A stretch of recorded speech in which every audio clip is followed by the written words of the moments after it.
வேதத்திலே கர்த்தரை தேடி கர்த்தரை அறிகிற அறிவை அடையும்படியாக நாம் ஆண்டுடைய வாழ்க்கையிலே கர்த்தரை தேடி கர்த்தரை அறிகிற அறிவை அடையும்படியாக நாம் ஆண்டுடைய வாழ்க்கையில் ஸ்தோத்திரம் ஜெபத்தை இழந்திருப்போம், பரிசுத்தத்தை இழந்திருப்போம், உண்மை உத்தமத்தை இழந்திருப்போம், ஸ்தோத்திரம் ஊழியம் செய்கிறதை இழந்திருப்போம்.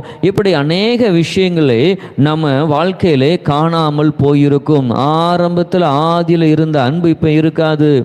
ஆரம்பத்தில் நல்ல ஆசீர்வாதத்தை நல்ல ஜெபம் பண்ணுவோம், நல்ல பைபிள் வாசிப்போம், நல்ல ஊழியம் செய்வோம்.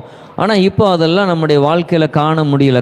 காரணம் நம்மை விட்டு அது கடந்து போனது. ஸ்தோத்திரம். அப்போ நாம் ஆண்டவருக்கு ஸ்தோத்திரம் அவைகளை நாம் வேதத்தில் நாம் ஆண்டவர் இடத்துல அதை தேடி மறுபடி என்ன செய்ய வேண்டும் என்றால் அந்த தீபத்தை ஏற்றி வைக்க வேண்டும். அந்த தீபத்தை நீங்கள் மறுபடியும் நீங்கள் ஏற்றும் பொழுது நீங்கள் காணாமல் போனது எல்லாம் சகலத்தை